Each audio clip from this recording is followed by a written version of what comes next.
Big ಬಾಸ್ನ ಕೊನೆಯ ಹಂತದಲ್ಲಿ ಚಟುವಟಿಕೆಯನ್ನ ನೀಡಿದ್ರು.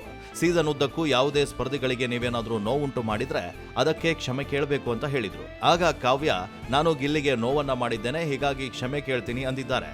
ಈ ವೇಳೆ ಹೊರ ಹೋದ್ಮೇಲೆ ನಂಬರ್ ಬ್ಲಾಕ್ ಮಾಡೋದಾಗಿ ಕೂಡ ಕಾವ್ಯ ಹೇಳಿದ್ದಾರೆ. ಬೇಜಾರು ಮಾಡಿದ್ದೀಯಾ ಅಂತ ನೀನು ಯಾವಾಗ್ಲೂ ಹೇಳ್ಕೊಂಡೇ ಇಲ್ಲ, ಹಾಗಂತ ನಾನು ನಿನಗೆ ಬೇಜಾರು ಮಾಡೇ ಇಲ್ಲ ಅಂತ ಅಲ್ಲ, ನೀನು ಹೇಳಿಲ್ಲ ಅಷ್ಟೇ. ಇದು ನಿನ್ನ ದೊಡ್ಡತನ ಇರ್ಬೋದು. ಇದು ಶೋ ಎಂಬುದನ್ನ ನೋಡದೆ ಸಾಕಷ್ಟು ಬಾರಿ ನಿನ್ನ ಅಹಂಗೆ ಪೆಟ್ಟನ್ನ ಕೊಟ್ಟಿದ್ದೇನೆ, ಕೆಲವೊಮ್ಮೆ ನಿನ್ನ ಬೇರೆಯವರ ಮುಂದೆ ಬಿಟ್ಟುಕೊಟ್ಟಿದ್ದೇನೆ. ಇದಕ್ಕೆಲ್ಲ ಕಾರಣ ಇತ್ತು, ಅದು ನಿನಗೂ ಗೊತ್ತು. ಗೆಳತಿಯಾಗಿ ಯೋಚಿಸಿದಾಗ ನಿನಗೆ ನೋವು ಮಾಡಿದ್ದೇನೆ, ಕ್ಷಮೆ ಇರಲಿ ಅಂತ ಕಾವ್ಯ ಗಿಲ್ಲಿ ಬಳಿ ಕ್ಷಮೆ ಕೇಳಿದ್ದಾರೆ. ಆ ಬಳಿಕ ಕಾವ್ಯ ಅವರು ಗಿಲ್ಲಿಗೆ ಬ್ಲಾಕ್ ಮೇಲ್ ಮಾಡುವ ಯತ್ನವನ್ನ ಮಾಡಿದ್ರು. ಇನ್ನು ಉಳಿದುಕೊಂಡಿರೋದು 2 ದಿನ.